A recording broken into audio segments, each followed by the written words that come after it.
Nestled on Dark Island in the St. Lawrence River within New York's Thousand Islands region, about 6 hours north from the Dakota in New York City, Singer Castle is a striking testament to Gilded Age opulence and architectural ingenuity.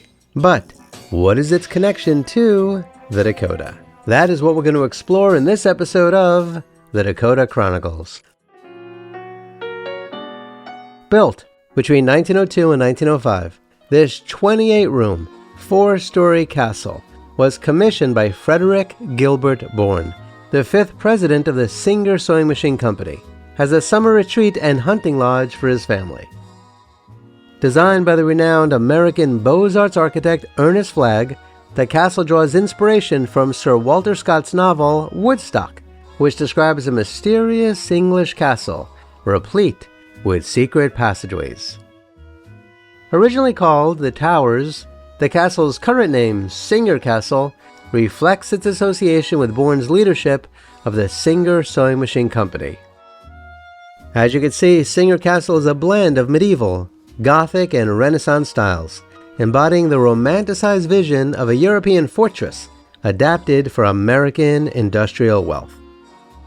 The castle spans 4 stories and includes a 5-story clock tower with 4 6-foot diameter clock faces, rumored in local folklore to be made of solid gold, though they are not.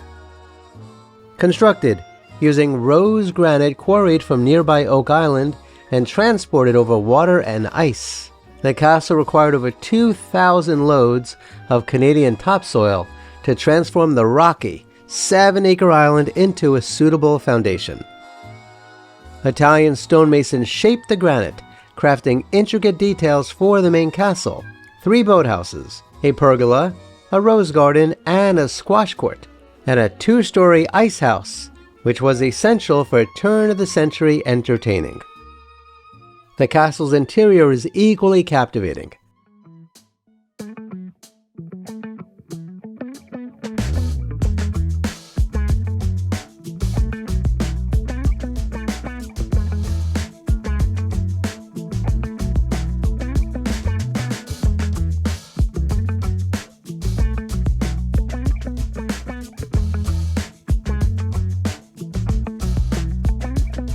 The Great Hall features vaulted ceilings, stone pillars, archways, and a massive marble fireplace, evoking a medieval ambiance with suits of armor and antique Singer sewing machines. The walnut panel library, originally intended as a billiards room, houses books from the Bourne family and subsequent owners, with a secret passageway leading to a wine cellar for discreet servant access.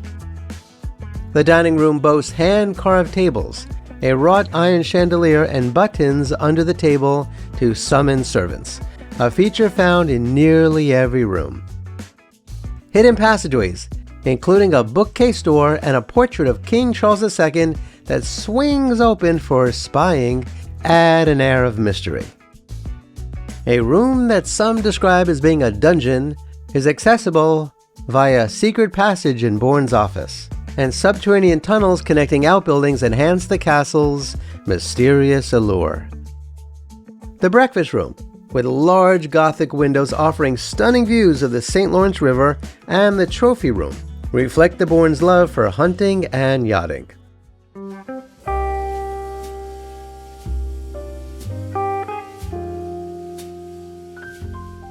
Now let's talk about the history of Singer Castle. Frederick Bourne purchased Dark Island in 1902 for $5,000, intending to surprise his wife Emma and their 9 children with a grand hunting lodge. Construction, costing approximately $500,000, which is about $13 million today, was completed in 1905, and the Bourne family enjoyed the castle as a summer retreat until Frederick's death in 1919. His daughters Marjorie and May retained ownership, with Marjorie and her husband Alexander Thayer summering there until 1962.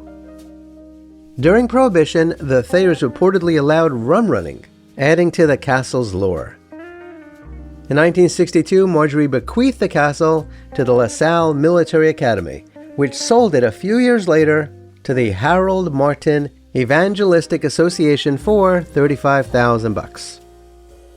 Renamed Georgestadt Castle by Harold Martin, it served as a religious retreat until 2002, when Dark Island Tours purchased it for $1.7 million, restoring it and opening it for public tours. 4 years later, in 2006, Dark Island was listed for sale through Sotheby's International Realty for $22 million. But I'm not sure if they had any takers, because today, Singer Castle attracts around 25,000 visitors annually, offering tours from May to November and overnight stays in the Royal Suite for $700 per night, blending period charm with modern amenities. Frederick Bourne was an interesting fellow. In 1880, he joined the Clark family's real estate company. He was brought on as the construction manager of the Dakota, and he began to attend Singer board meetings when Mr. Clark was abroad.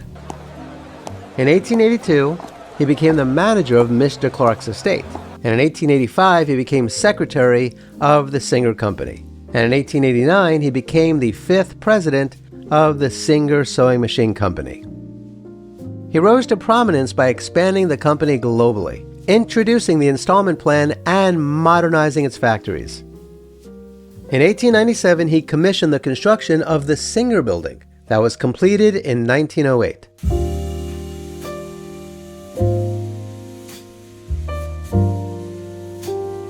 The castle, a symbol of his wealth and success, was named Singer Castle to reflect his pivotal role in the company's rise as a multinational enterprise.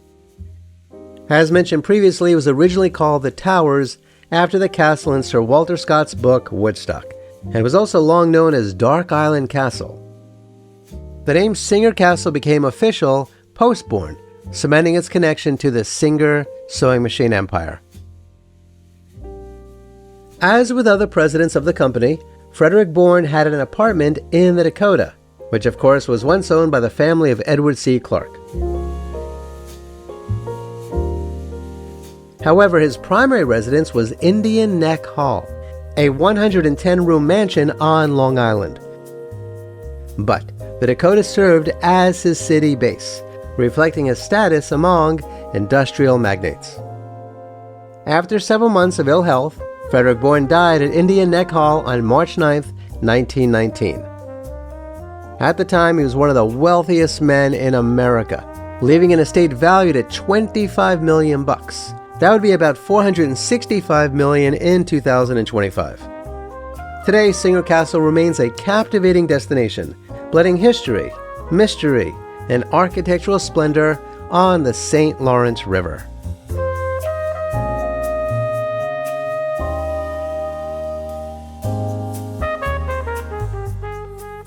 So, what do you think of Singer Castle?